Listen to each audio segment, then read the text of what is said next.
Again, I think it looks like it's working for us now. So again, I apologize for that, but a general disclaimer. I did want to point out that we need a budget for more than just the purposes of submitting our grant application.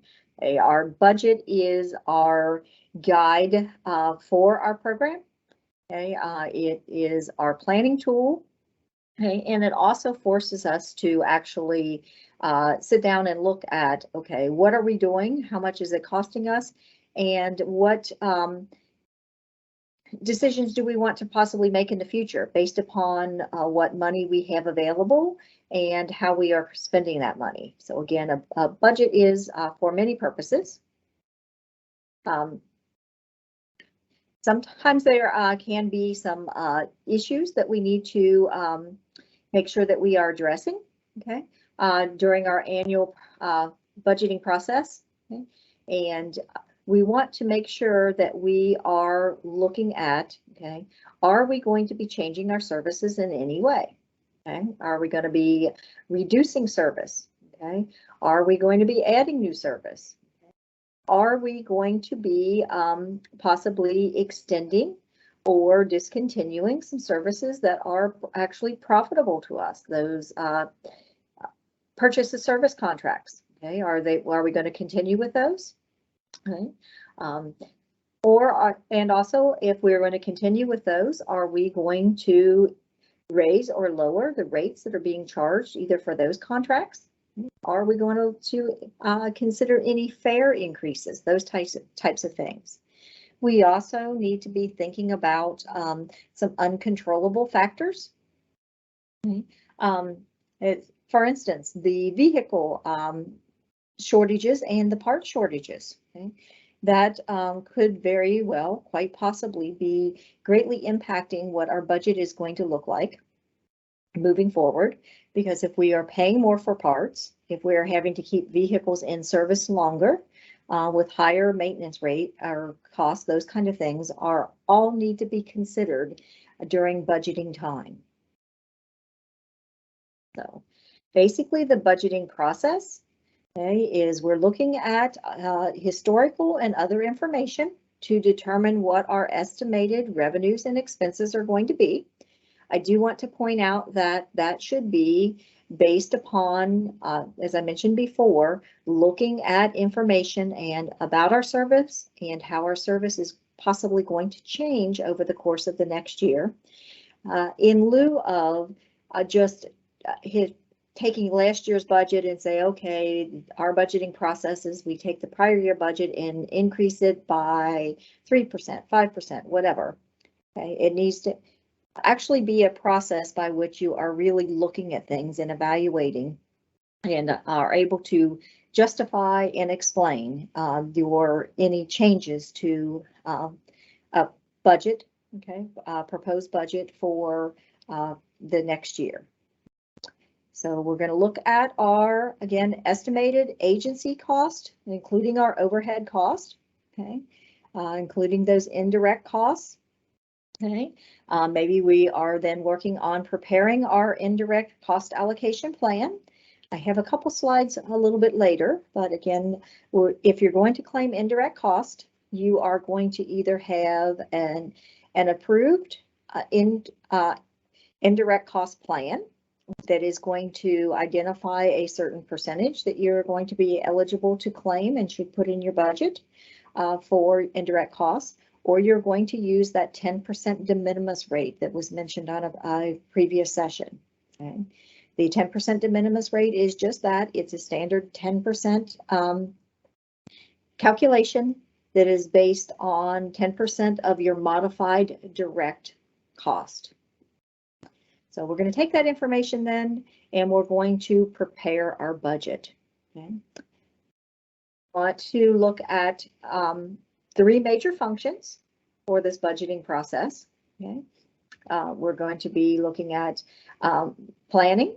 Okay. Again, what impact is our service structure and what our service is going to look like going to have on the budget.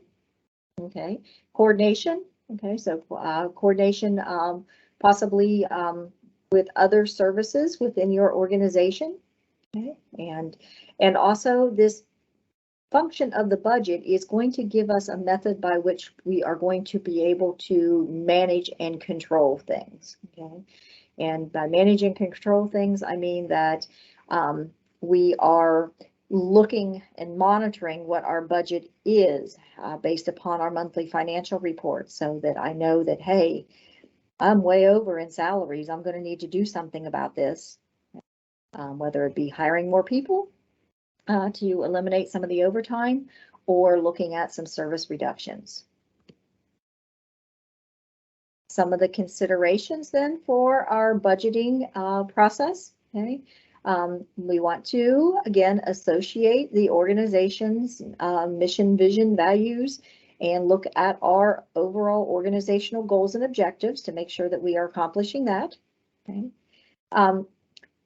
Hopefully your budgets are not being developed in a silo, that if you are part of the transit team, especially transit management team, you're involved in that budgeting process. Okay. So it's important to make sure that we are involving the people in the know. Okay. So the finance staff, naturally, transit staff, and management staff. And by transit staff, I mean that we also should offer some opportunity for input from those that are directing the frontline services, okay, or those that are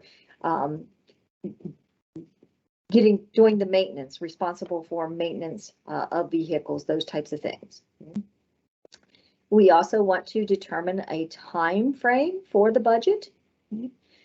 Some of you may have time frames for your budget that are dictated by when the DOT application is due. Others of you may have time frames for budget development that are dictated by the overall organization. Some of you may have time frames that are dictated by a county.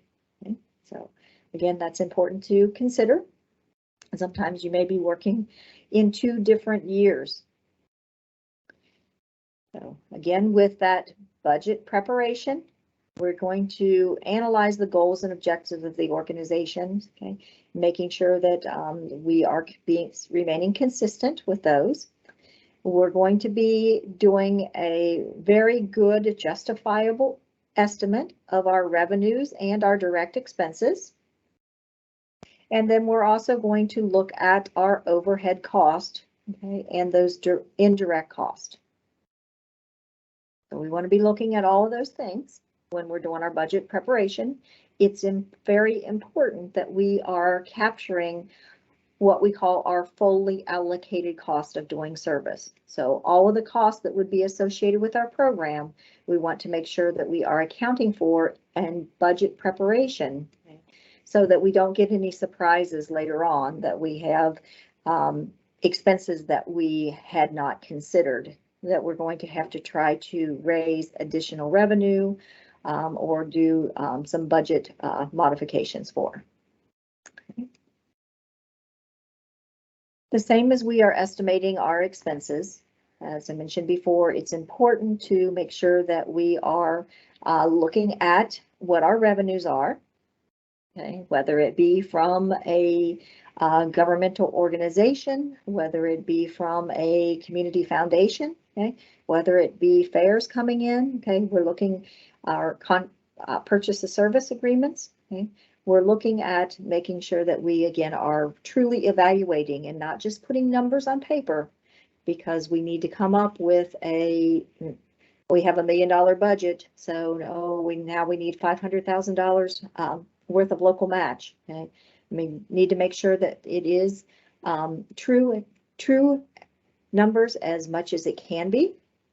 Okay, so in order to arrive at those justifiable numbers based upon our assumptions, we should be looking at historical data and then taking into consideration changes that may be occurring or have occurred.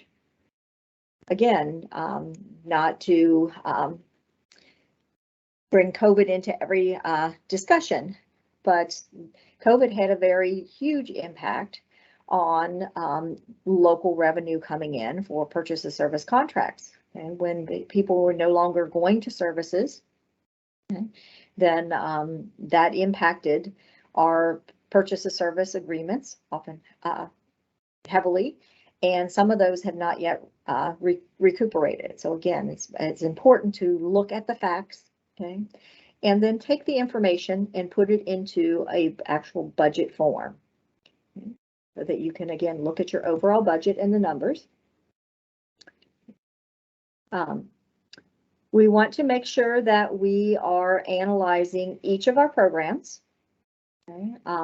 And with each of the programs I'm referencing here, that we're going to look at our capital program, we're going to look at our operations. Okay, we may look at administration independently. Okay, if there are new opportunities out there that we want to go for, okay, we need to make sure that we are considering that. Okay. And again, we want to make sure that we are analyzing and determining what our overhead cost is going to be. Things that sometimes get forgotten about, okay, when we're looking at our information to actually arrive at a justifiable budget. Okay. Again, if we are looking at our direct expenses, again, we want to look at that historical revenues, expenses, and expense trends. Okay. Again, what is the impact, okay, of the goals and objectives, okay, and do we have any external factors that we know of that could possibly impact what our budget is going to look like, okay? We also want to consider when we're looking at numbers, are we going to have seasonal trends? Okay, and seasonal trends maybe you may have a really high ridership if you're in a recreational area during certain seasons, peak seasons, and not others. Okay. With those overhead costs, okay, again, the same things. We're going to make sure that we are considering across the board, looking at, again, those historical trends, looking at things too. Have we hired, you know, additional staff, different things like that, that possibly might impact our overhead?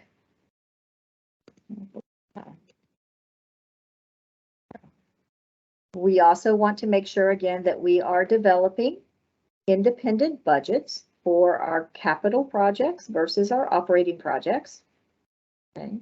And our operating budget, just in general terms, are typically developed for those items that are bought and paid for in a very short time frame, okay, or a short time frame, where our capital projects are going to be those that are going to be like vehicles and maybe scheduling dispatch software, those types of things that are oftentimes larger purchases over a period of time, or a longer, takes a longer period of time for procurement of those projects.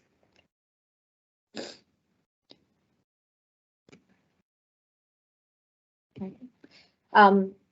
One of the things that you want to make sure that you are doing, okay, so that you don't get caught in a situation that you're going to come back and, why did I put that number there? Obviously, I must have had some justification, okay?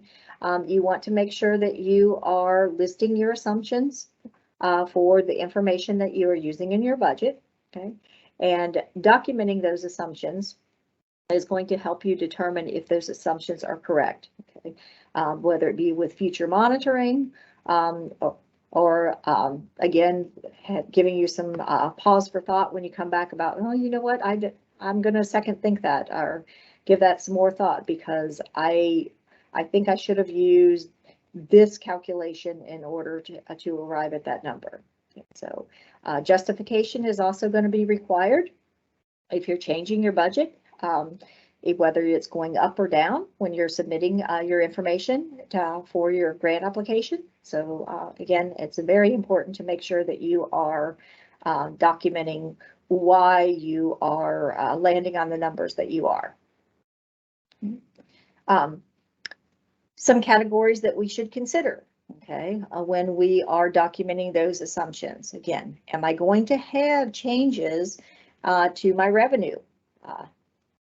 Whether it be, again, additional service that is going to be put on the street, okay, or whether I have new grant funding sources that are coming in that are just giving me a basic donation.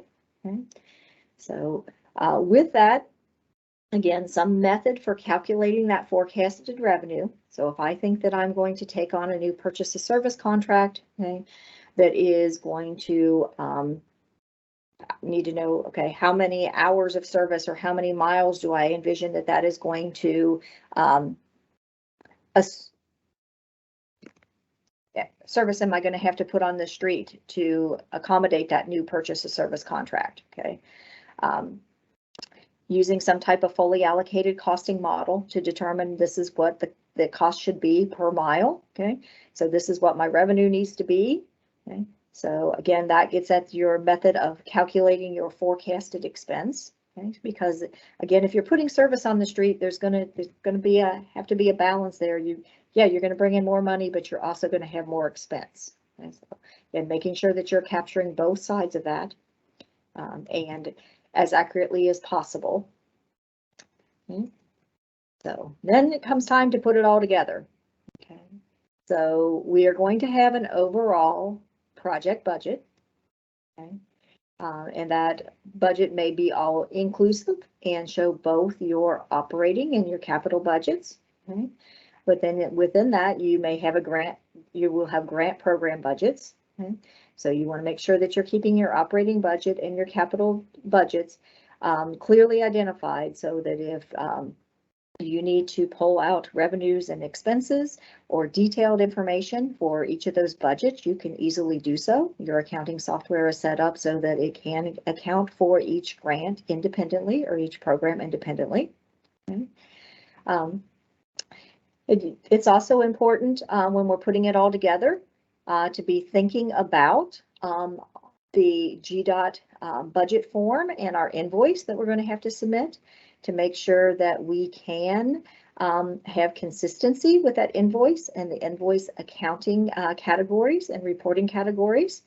So as part of that justification, as we're working through things, going ahead and making a clear crosswalk if you are not using the GDOT invoice codes. So if your organization has different accounting codes, right, so that it is easy then to reconcile to your invoice from your budget to your budget report, and then also to your financial reports.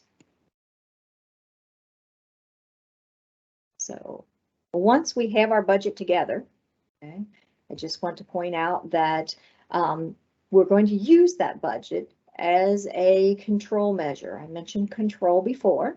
Okay, so we're going to then compare our budget, okay, to our financial reports. Okay, and again, we're generating those financial reports for our own management, okay, our board of directors, also for GDOT, again, so that they can make sure that they can reconcile back to your financial reports, and that they can make sure that the expenses that they are reimbursing you for are documented and allowable for the grant program. So again, this having the reports, okay, gives us the opportunity to be looking for possible mid-year or different corrections that need to be made within our budget. And some of the reports that we should be looking at, okay, are our income statements and our expense statements. Again, so that they are set up in a manner by which that we can have an easy crosswalk to the GDOT invoice. Okay, but one of the things that we are looking at, and hopefully your income statements and your expense statements have what we call a budget variance column on them, or budget variance line, because that is one of the ways that we are going to use our budget compared to our actual financial reports to see exactly how we are doing. This is the control element. Okay? So we started 100%. Okay. And each month we should be whacking away at that 100%. And so when we're looking at that budget variance, the percent of that we have revenue that we have brought in, or the expense that we have used that month. That is where our true test is there of whether we are staying on budget, or over budget, or under budget. So with that, an income statement, okay, is going to show all of our revenue and expense items for a given period. Okay, so that if we take the total of expenses and we subtract it from our revenues, okay, that's going to reveal our net income. Again, for when we're developing the budget and then monitoring the budget that we have developed, making sure that we have a realistic budget. Okay, we want to be staying in the black. Okay, we don't want to be in those situations where we have enter into the red or are negative with our income.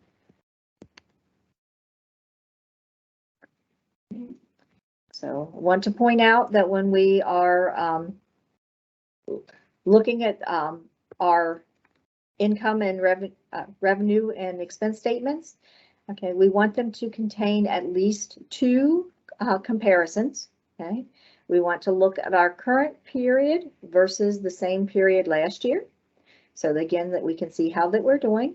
There may be reason that we would be very different. Okay, and again, that should, hopefully you'll have support information, especially if you're new to your position, some historical information for reasoning of why things were the way they were the prior year. Okay, to what they might be in this new period. Okay, and then we also want our year-to-date values versus our budget. And an example that is very common for me to use is, okay, if I'm looking at I budgeted $100,000 for my operator salaries. I just finished March, so I'm a fourth of the year into my budget. I'm looking at my budget variance, and it tells me that, hey, I'm at 50%. Okay, then I know, wow, I have a problem. I am using way more staff time or operator time than I had envisioned when I did my budget. So when I'm looking at the budget variance analysis, then, okay, I am making sure that I'm doing just like I said, that I am using and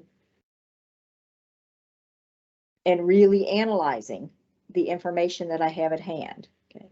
Again, I want to point out that having some historical data and knowing what your service is very important with this too. Okay, because yes, maybe I could be at 50% of my total operating budget, but I have one of those seasonal situations. Okay?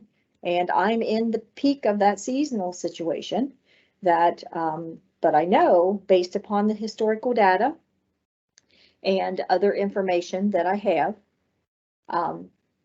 I know that, yeah, I'm up 50% now, but the next few months here, I'm going to be at 5% usage. Okay, again, so that would be then justifiable that yes, I'm okay. I don't need to make any changes.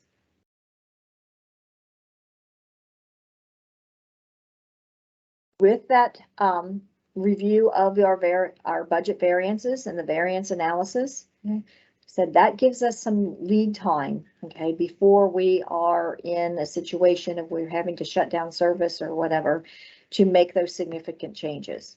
Okay, if we need to cut service, we definitely don't want to do it next week, and we want to make sure that we are doing whatever we can to control any major impact. So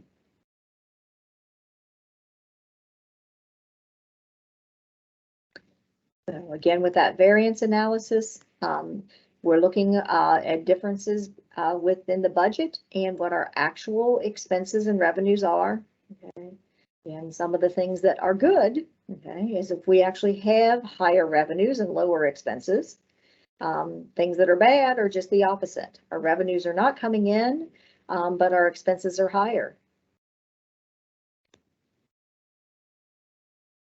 Again, as I mentioned before, maybe we have some seasonal service, those kind of things. Okay, so there could be normal fluctuations. That would be considered a normal fluctuation. There could also be things that are major fluctuations or material fluctuations. Okay, those are the things that are going to require your attention, the call to action. Okay? If there is something that has happened that is unexpected, then we need to make sure that we are carefully evaluating that and making some changes so that we can get ourselves back on track and back on budget.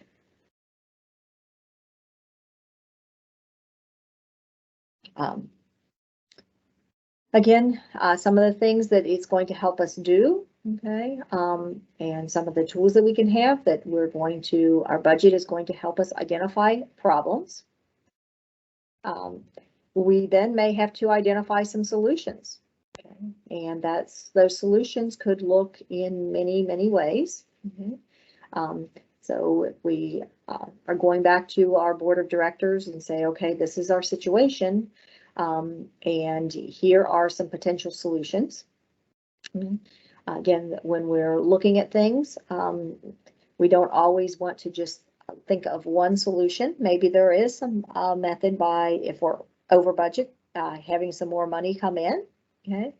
Or there might be actually a solution that is preferred or will work better or be better received than other solutions. And again, instead of cutting service, maybe we have some other options. Okay, but we always want to make sure that we are continuing to monitor not just our financial reports, but the financial reports compared to our budget.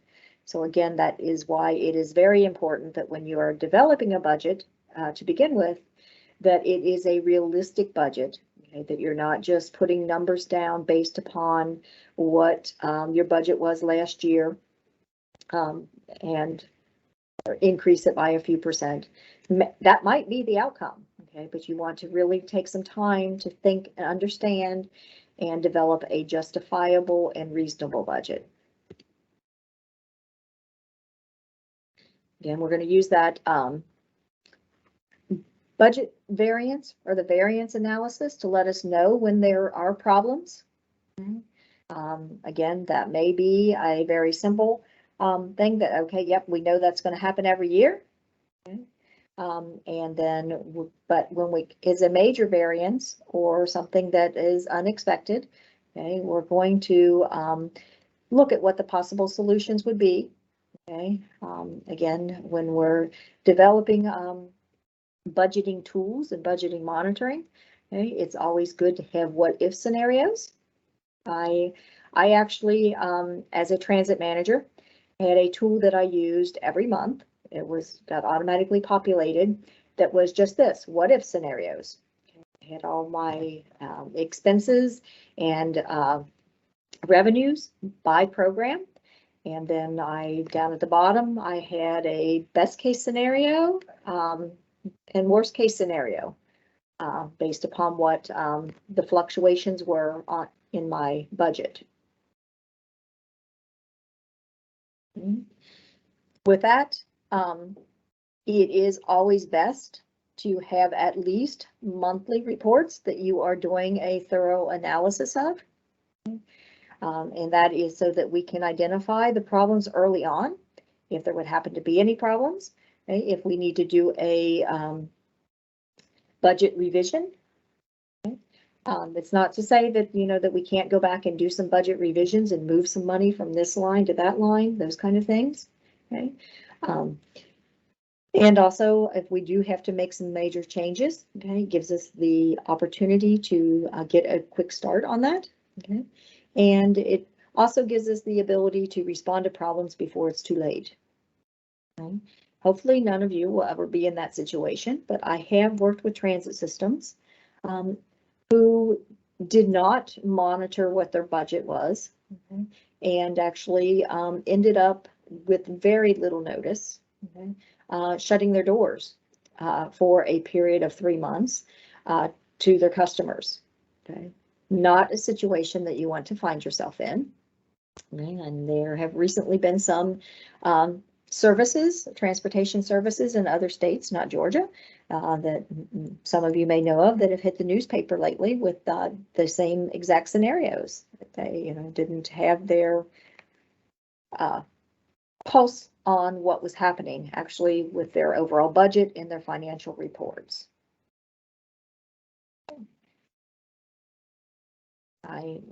Do we have any questions or anything so far, Carrie? Sorry, I can't see that screen again. No, I don't see any. Okay. With that, I'll go ahead and move on to talk just briefly about the de minimis rate. And please, if anyone from GDOT wants to chime in here, I just have some basic information. Okay. There are two types of indirect cost rates. Okay. There is an indirect cost allocation plan that is developed based upon through a process, okay, and gets an actual cost allocation plan approval from a cognizant organization or from GDOT. Okay, so when you submit that, you're actually putting in your overall organization expenses and revenues, and it comes out with a calculation of, okay, this is an indirect cost rate that can be applied to the transit program. So it could be 7%, it could be 12%, it could be 15%. Okay? But there's also a thing called a de minimis rate. Okay? Came about a few years ago, the allowability of a de minimis rate. Okay? It is a 10% flat indirect cost rate. Okay? It does not require the preparation of an indirect cost allocation plan. That 10% calculation is allowable to be applied to the modified total direct cost. So, and a new thing that is, well, shouldn't say it's new because it's a couple years old now. Okay, an organization can now choose, okay, to use the de minimis rate, even if they have previously had an approved indirect cost allocation plan. So when this first came about, if your organization had an approved cost allocation plan in the past, you were not eligible for the de minimis rate. Okay, that has since changed. Your organization can elect to use the de minimis rate, okay? And that can be rotated. Okay, so if you choose to use a de minimis rate for your next grant application, okay, you can do that. Okay. And lock in that de minimis rate for that grant year. Okay. And then the following year, you can go back to using an approved indirect cost rate plan. So you can also now use that de minimis rate indefinitely. Okay. So there are, again, the development of an indirect cost allocation plan, indirect cost training in general, is a training that some of you maybe have been in before, but that is a fairly in-depth training. There are lots of different things. I do believe that GDOT has some tools available to you if you want to develop an indirect cost allocation plan. But indirect costs are allowable expenses, okay, if you have an approved indirect cost allocation plan, or you elect to use the de minimis rate. So with that, Carrie and GDOT's Patricia, does that cover what you wanted to talk about with the de minimis rate?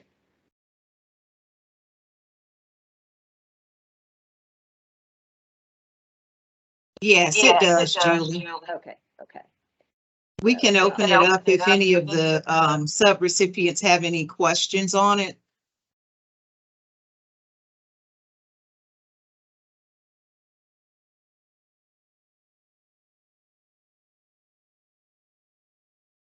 Okay, so I'll go on. I just have a couple more slides here. The other item that I wanted to speak to briefly was about allowable cost for the federal grant. Okay, just wanted to point out that there are 10 cost standards under the circulars. Okay, you can find information at 2 CFR 200 section 403. And another very useful document is 2 CFR 200 subpart E. Okay, that provides you some pretty specific information on cost allowability, okay, for your federal grant. Okay. I will tell you that cost allowability is something that is always in the spotlight for FTA. So didn't go into a lot of great detail, okay, but general rule of thumb, those 10 areas for cost allowability is the cost reasonableness, okay, the cost must be reasonable and necessary, okay, they must be allocable, so they must be distributed properly. There must not be any prohibition under any law about using that cost. Okay. They have to conform with our grant principles, okay, our regulations, consistent with the policies, consistent accounting treatment. Again, so I'm going to come back to indirect cost. Okay, so if you are if you have multiple programs within your organization, okay, and you are charging indirect cost to the transit program, okay, you must be consistent in charging indirect cost among all your programs. Okay, again, consistent accounting treatment across the board. Okay, generally accepted accounting practices must be used. Okay, you cannot use it as a local match to match another federal grant. Okay. We're looking at net cost, and we need to make sure that we have supporting documentation to substantiate any cost that was charged to the federal program. Okay, whether it be time records, whether it be a receipt for that oil change, those types of things. Again, this is something that when GDOT is looking at your invoice that you're submitting, okay, and possibly requesting some support documentation, this is what they're reviewing and making sure that they have the justification for that reimbursement, which again is why it's important so that they can be able to substantiate the expenses that you are reporting and reconcile those expenses with those invoice USOA codes. So do we have any questions? I don't see any in the chat room. Okay. So, again, if anyone has any questions, please feel free to reach out to your GDOT rep, and if I can be of help in any way, they will contact me or RLS,